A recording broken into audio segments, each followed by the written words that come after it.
Hey everyone, here's what's coming up tonight on News Center Now. Some of the asylum seekers who were living at the Expo Center in Portland now call Brunswick home. The resources that are coming together to make it happen. Plus, have you ever used the app Waze? You know, when you're driving, it tells you where there might be a traffic tie-up or where there might be a crash or where there might be a police officer hiding. Tonight, we're going to tell you about some researchers using the data from Waze to predict when crashes might happen, and they're predicting them very successfully. This is News Center Now.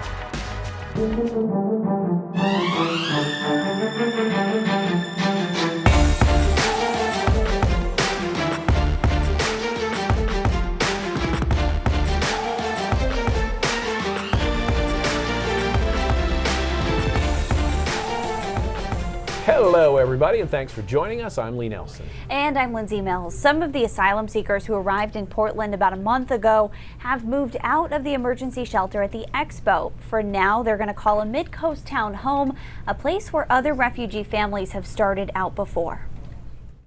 This is no longer home for a dozen asylum seekers. For at least the next 3 months, they'll live here at the Brunswick Landing development, rent-free, thanks to the developer who donated the space.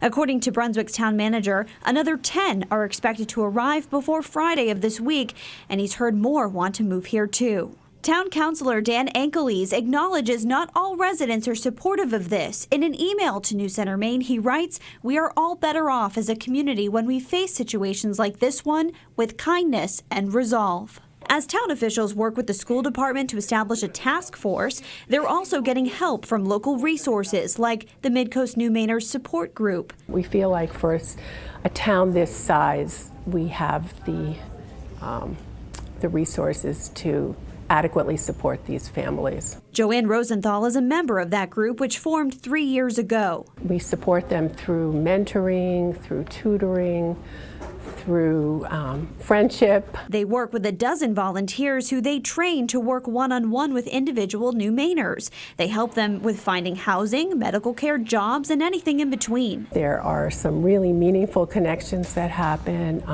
Not to mention, a lot of the mentors are able to open doors for these folks. Already, they've helped several refugee families who arrived in 2017. They've all gotten over the first hurdle of finding housing, employment. They're in the schools. I would say for the most part, they're pretty much independent financially. She hopes that their success so far shows welcoming New Mainers is possible.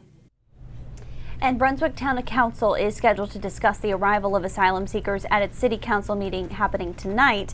That's where Midcoast New Mainers Support Group hopes to get more direction on how they can help. In the last month, the city of Portland has received close to $1 million in donations for the asylum seekers. With the deadline for getting those families out of that makeshift shelter at the Portland Expo quickly approaching, city leaders are working to determine just how to distribute the funds. And that's the question we want to know. Who should get a say when it comes to distributing those donations? To vote, head to pulse.newscentermaine.com or vote at our mobile app. You can scroll down to the homepage and you'll see the Pulse section there. In the meantime, News Center's Samantha York has been tackling this story from the beginning and joins us now with more on that. Hey, Sam. Hey, guys. Yeah, so right now approximately $800,000 has been donated to help the asylum seekers. City staff is hoping a portion of that money will be used to offset some of the costs generated by running the shelter at the Expo. But some immigrant advocates worry that's not what donors signed up for. For the last few weeks, the Portland Expo has been home to hundreds of asylum seekers, but the 24/7 emergency shelter comes with a cost.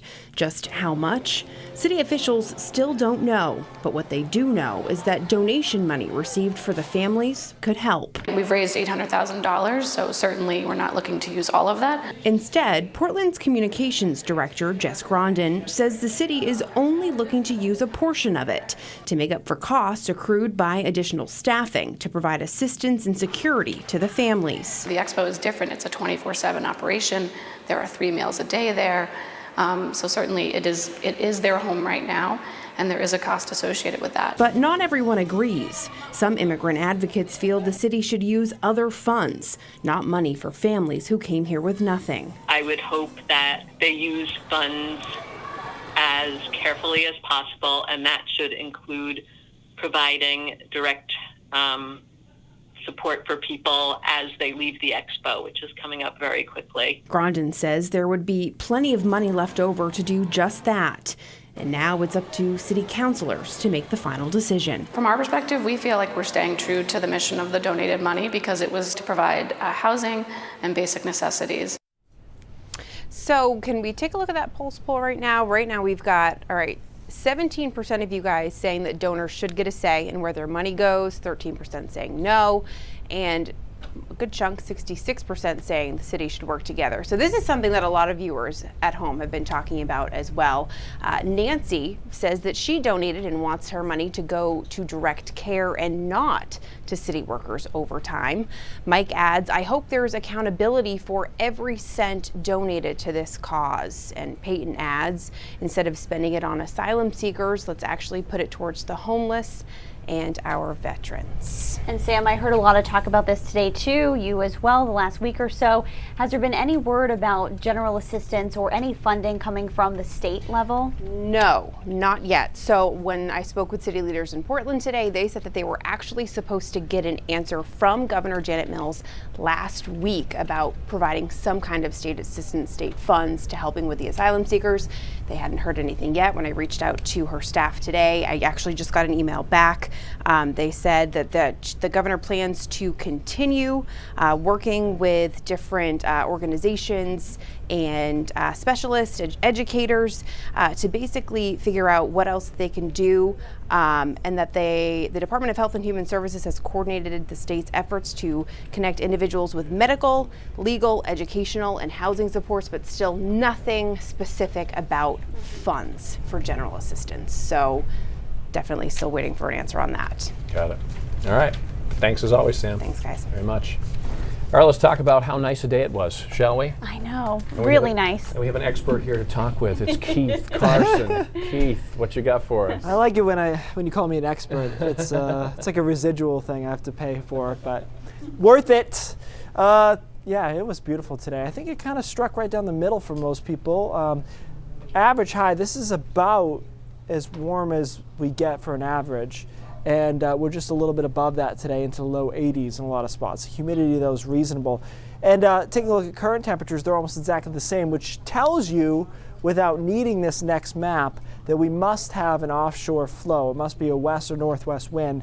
Otherwise, we would have sea breezed at this time with the ocean temperature into the 60s. And sure enough, northwest, northwest, northwest, west in Sanford, west in Portsmouth. We've been doing that a lot lately, fighting off what would be a naturally occurring sea breeze with a good northwest or west flow. Those are the best beach days, in my opinion, when you can do that. Visible satellites clean as well. A couple of clouds over down East Maine. That's about it. So tonight we drop into the 60s. It's a relatively comfortable night, although I will say a lot of the night is spent more like 65, 68, before we get into the early morning hours. Tomorrow looks good. The humidity starts to increase, though, by tomorrow afternoon, and that is a sign of things to come. Guys, we've got a very summary forecast for you, everything from high dew points to a shot at our first official heat wave. All right, heat wave, bring it on. Thanks, Keith. So too. Let's check out some headlines tonight. At least 2 Republican senators are taking issue with President Donald Trump's tweet that freshman Democratic Congresswomen of color should go back to where they came from. One of them is Senator Susan Collins. Collins says Trump's tweet was, quote, way over the line and he should take it down. Plus, Independent Senator Angus King says, quote, I guess I go back to Robert M. Welsh, who said, have you no decency, sir? That quote refers to a dispute back in 1954. Senator Joseph McCarthy, who was pushing a major anti-communist campaign, picked a fight with the Army, saying one top secret facility had lax security. The Army hired Robert M. Welsh from Boston as its attorney, and during a Washington hearing, Senator McCarthy alleged that one of Welsh's attorneys had communist ties That's when Welsh said the famous words, "Until this moment, Senator, I think I never really gauged your cruelty or your recklessness. Have you no sense of decency?" We will have more on this story coming up on News Center Maine at 5:30. Yeah, a lot more. Other news, the National Weather Service says Barry dumped as much as 1 foot to 1.5 feet of rain in some parts of Louisiana since it moved in a few days ago. Mississippi, Barry brought in 3 to 7 inches of rain. That's a lot too. Barry crawled onto the Louisiana coast as a hurricane on Saturday, but quickly weakened to a tropical storm, later a tropical depression. It is moving slowly north through Arkansas today. American Airlines is canceling more flights due to the troubled Boeing 737 MAX jets. American said today it will remove the 737s from its flight schedule through November 2nd. As a result, the airline is canceling 115 flights per day. United Airlines already extended its cancellations until early November. Boeing has been working on software upgrades and new training procedures for the MAX jets after those deadly crashes in Indonesia and Ethiopia.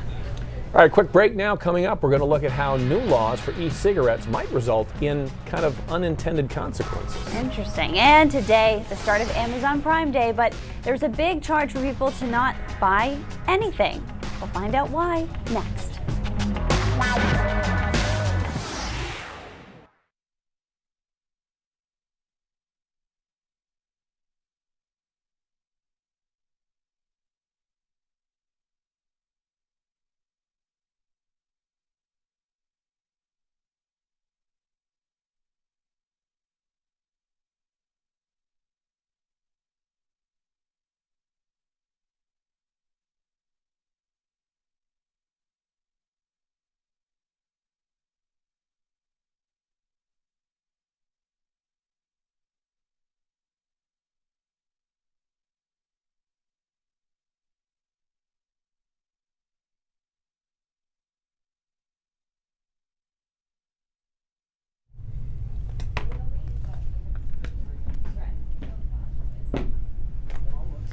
Da, da, da.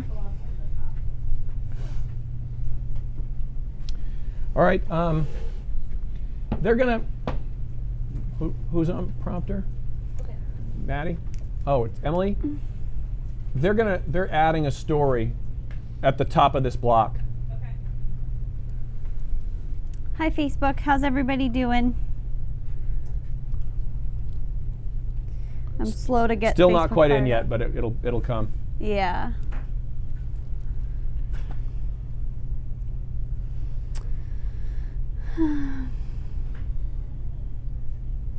We do have some breaking news. We're about to get this in the show eventually, but what I'm seeing from our Facebook now is Julio Carrillo. He was the father of the late Marissa Kennedy. He is expected to plead guilty in court to depraved indifference murder. Mm.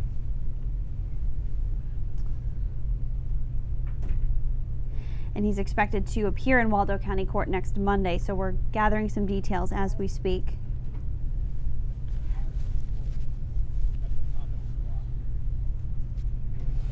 Yep.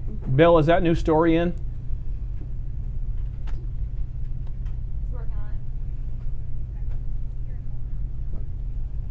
Okay. Emily, can you advance that a little bit? Let's see if it's in the prompter. Beautiful. Okay. Is this on camera only? Okay. I'll start. Yeah. See how long it is. Yeah, that's fine. I think it's just one sentence that's in there. But you and can then take I'll the jump whole in thing. to the next story. Yeah. Okay, that makes sense. All right, we're back. This just into the newsroom. The stepfather of 10-year-old Marissa Kennedy is expected to plead guilty to her murder. We'll be following the story more. We'll have more for you in just a little bit. On to this now. A couple of questions for you tonight. One, were you aware that this is Amazon's annual Prime Day sale? And two, if so, do you have any money left?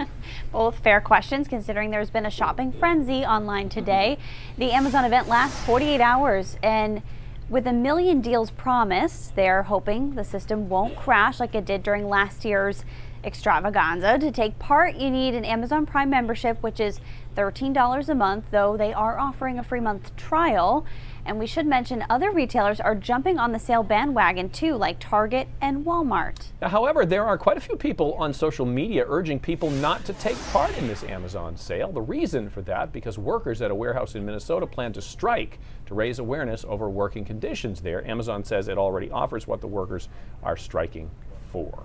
How about this? New laws for e-cigarettes may result in unintentional consequences. That's according to researchers at Duke University. They surveyed 240 adults who used both e-cigarettes and traditional cigarettes. Nearly half said they would smoke more cigarettes if laws eliminated nicotine in e-cigarettes, and roughly 17% said they would smoke more traditional e-cigarettes if e-cigarette flavors were to be limited to only tobacco and menthol. Plus, the participants said they would not smoke e-cigarettes at all if the flavors were reduced. All right, another quick break. Coming up, how a navigation app is helping researchers predict car crashes before they happen. And we don't need to predict. We know Keith will be telling us the forecast. He's back after this.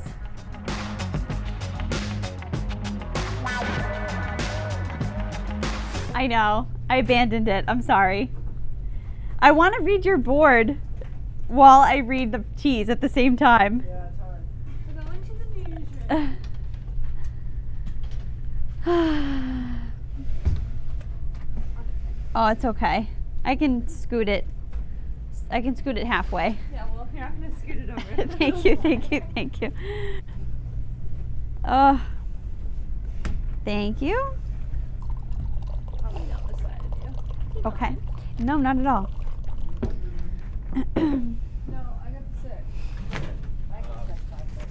Microphone. You can drop it for a second. Sweet. Okay, cool. Yeah. I'm a-coming. I'm a-coming. What do we got next, Jeff?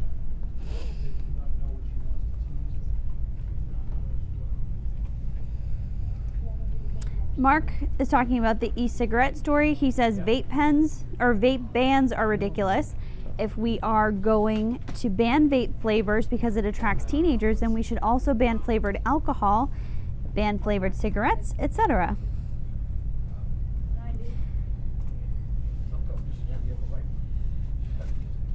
Da, da, da.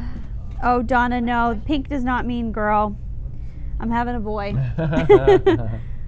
Oh boy. Jake is joining the conversation about the asylum seekers tonight. He says there's no need to dehumanize people just because they're not from here and not like us. Sure, there will always be some that have bad intentions, and the same goes for our homeless citizens and veterans. Where you're from does not determine the kind of person you are.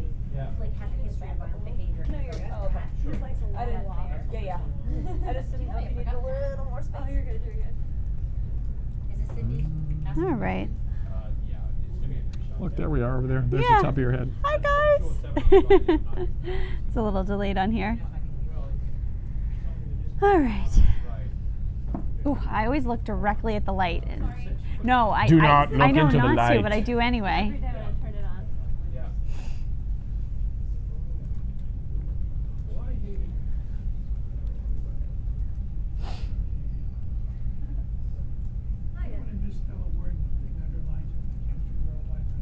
Yeah.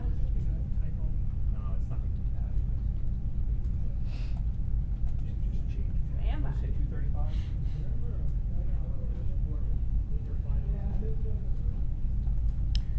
So we all know the morning commute can be problematic sometimes, frustrating sometimes. If there's an accident, it's all the more frustrating. Yeah, even the afternoon commute these days now in vacation land with everyone here. Waze is an app that lets you plug in if you find an accident or come across one yourself. Waze users let you know what's on the road ahead of you. But now some experts are using that app to predict crashes before they happen. Take a look. A lot of us use Waze to get around traffic jams, but now researchers are seeing if they can use the app to predict crashes before they happen. Let's connect the dots. Waze is basically crowdsourced traffic information, with drivers reporting everything from debris in the road to jams on the highway. And according to Wired, researchers at UCLA have found all that information can be a gold mine. They even found users reported crashes on the app close to 3 minutes before anyone alerted law enforcement. Now, researchers in Canada are combining that data with information on weather and road networks to actually predict when and where crashes will happen. Right now, they have about 85% accuracy, with only 1 in 8 of the predicted crashes not happening. But they say as more and more information is fed into their model, it gets more and more accurate. Kind of like Minority Report, if Tom Cruise was a traffic cop. Connecting the dots, I'm Marcelino Benito for H-Town Rush. Wow, that's pretty amazing. 85% accuracy rate, and they only expect that to improve. That really interesting. But I do super rely helpful. on Waze. I like how it lets you know, too, how long you're going to be in traffic about. Yeah. Simple thing that Waze does better than any other app. If you type in, I'm just making this up, McDonald's or Wendy's, it'll give you a list, and it'll tell you how far off the route each one is. Oh. Because that's all I want to know. I don't really want to know like in what town it is, or okay, I'm going this way, how long is it going to take me to stop and then keep going? Because sometimes if you don't know that, you end up going like 5-6 miles down the road. Oh, there's one at this exit somewhere. Yes, exactly. Especially in Maine, you got to be careful with that. Exits are far-reaching in places here in Maine. But so our director told me about this, guys, and I didn't stop doing it. I put my clicker here in front of the camera. In your hand. And so my hand is. Yes. It looks like a creepy. spider. It's creepy, super creepy. A shadow puppet. Bill tries to make me look good. This is not much you can do about it. 80s in Portland right now, as I mentioned, no sea breeze, so that's really, really nice. Dew points, mid-50s, so just about normal. We are going to increase these, though, over the next few days, and by Wednesday, it's going to be downright tropical and very uncomfortable for most of us. Here's the satellite. Looks good. A lot of times when the low levels are dry like this, it's hard to get clouds to grow, and so you end up with a nice looking day like we have right now. We'll be clear overnight and sunny through most of the day tomorrow as well. Hour by hour forecast is us dropping into the 50s, but again, most of the night is in the 60s, upper 60s before you go to bed at least. And then tomorrow morning started right around 60 degrees, back up into the 80s tomorrow afternoon, more humid.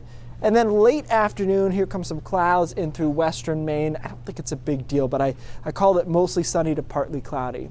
So not a huge difference, but something to keep an eye on. A couple of showers possible late Tuesday night. And here's Wednesday. Wednesday's a weird day because I could equally see our high temperature being 82 or 90. And it really depends how quickly this front gets in here. It's really humid. There's a lot of clouds around. It's very tropical feeling. Showers and thunderstorms move in the afternoon. The question is, can we spike up to around 90 before that happens? If we do, it's an uncomfortable 90, that's for sure. On the back end of this, we cool down on Thursday. It will feel like a nice little break for a day or so, but then we ridge back in, and Friday, Saturday, Sunday all look hot. Saturday looks really hot.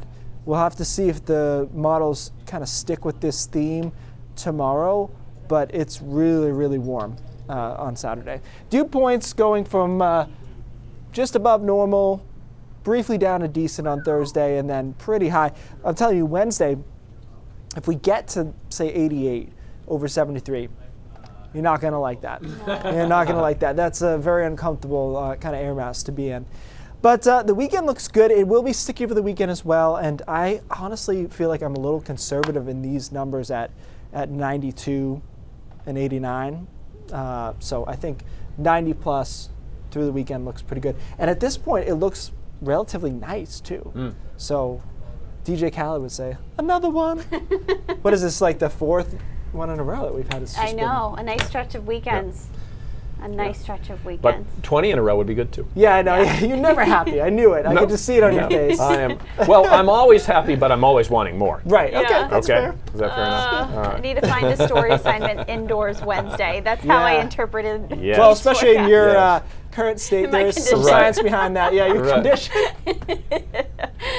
Thanks, Keith. I look at the True enough. forecast a little differently these days. I know, right? Hey, quick check of the pulse. Most everybody's saying the donors who have donated money to help the asylum seekers and city people should work together in figuring out how to pass that money out. And we'll continue to follow those numbers. You know, we love our wildlife in Maine. I want to show you this. This is video from Aaron Bailey. It's a bald eagle swooping in for a bite to eat in super slow-mo. Oh, cool. Look at this. This is on McGonagall Lake in Camden over the weekend. Up close and personal, right there on the lake. Cool. What a great shot. Thank you, thank you, thank you. Oh my gosh, talk about being at the right place at the right time Right? to get something like that. Crazy cool. Amazing. Very cool. All right, today was a big day for ALS research. 5 years ago was the start of that Ice Bucket Challenge. Wow, Remember that? 5 years ago, yeah. I know. It was a social media hit that helped raise $220 million for ALS research and care. Well, the ALS Association hosted an event in Boston today to celebrate the achievement and to raise more awareness. The Ice Bucket Challenge co-founders Pete Freites and Pat Quinn were both there to give thanks to the 17 million people who took the challenge to help find a cure for something they are fighting against. And this, the show must go on. You probably heard there was a major blackout in New York City on Saturday. It lasted quite a while, several hours. And during that time, there happened to be a wedding at the plaza going on. They had a tough choice, but Amy and Craig chose to persevere. They said their vows in the dark. A friend added that the guests helped out the band by singing along because the microphone didn't work. No food, just candles, but this will certainly be a story and a picture that they'll be able to talk about for quite some time. That's got to be good luck, right? Right, yeah. If rain's good luck, a power outage, with, it's got to be something. Yeah, right. They turned off all of New York. Yes. Crazy. Very cool. All right, Cindy's here with what's coming up at 5:30. Howdy. Hi, guys. We got a couple of serious stories coming up on Newsheader at 6. The trial of a man from Lewiston accused of stabbing a woman to death right in front of her sons started this morning. Albert Flicks accused of killing Kimberly Dobby outside a laundromat. He changed his plea just before the trial began. Shannon Moss is going to have the latest for us. And with Amazon Prime Day upon us, some people are using this big spending time to take a good hard look at their finances. You do have to pay those bills at the end of the month. Clay Gordon has a few simple ideas that can really help you get a hold on things. All that and more at 5:30. All right. That's good. We'll see you guys at 5:30. All right, We're back we'll with see Raindrops after this. All right. See ya. See ya. Monday's almost over. I know, right? Mondays feel like Mondays in the summer in Maine because it's just so beautiful. Am I right, everybody? Feels like my Friday. That's right. Is it your Friday? It is. Ah, Sarah. I got a 3-day weekend. Yeah. I love it. Today's Clay's Wednesday. Just we're all over the place. It's great. No one's ever like. I didn't do nothing. Someone's always happy. Someone's always happy, especially in the newsroom with the weird schedules. And then someone's always mad too, especially on the weekends when we're here. Gosh, that video was so cool of the eagle. I know. Watching it in slow motion, it's like the way it goes back. Yeah. Before, it's almost like a plane landing or something. Oh yeah, like with the talons when they come out. Like it actually leans back and like. Yeah. So just, I don't know. It's amazing. Oh, it is so amazing. I love when I'm driving on 95 anywhere in Maine and you can see them flying overhead. Sometimes you spot like their whites. Yeah. You're like, oh, bald eagles.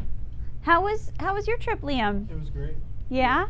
It was. Were you there for the blackout? Yeah. But Were you affected? We were downtown. It was basically. It was 42nd and up. Okay, so you were okay. I mean, it was most of Midtown, but Yeah. not like we were down. We were in Lower Midtown. Yeah. So, but Logan's apartment's on 42nd, and it was lost power. Oh, and so it must have been hot. I purposely didn't go back. Walked up 48 flights of stairs. Oh, brutal. New York in July has a certain smell to it. Sure. New York in July has a smell. Yeah. That would be a funny like gag gift candle to make somebody. I bet it already exists in some. New York in July. New York, sorry, what did you NYC say? in July.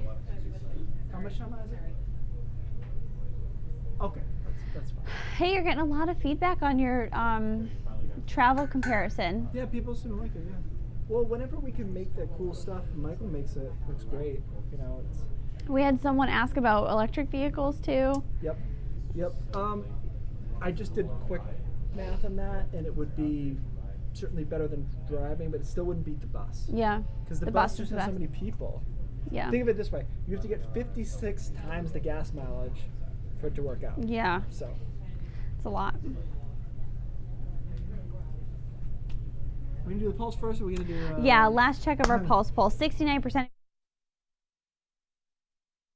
How those donations for the asylum seekers should be distributed. Thanks for joining the conversation. I thought we don't work together in 2019. That was like an this old idea. That's I like a nice it. Answer. Yeah. Exactly. See, when you give people good options, three options. Yeah. If it was just yes or no, right, we'd just be fighting about it. All right. Hey, so one of our producers, Ronnie, pointed something out that I noticed yesterday. A couple of showers around, not that many. The drops, though, coming out of these showers were gigantic. I'm sure you've seen this before in the summer. Right as it starts, just giant raindrops. Yeah. And I thought I'd explain why that happens sometimes. Because of a melty snowman? Yes. Well, we're done here. She solved the equation.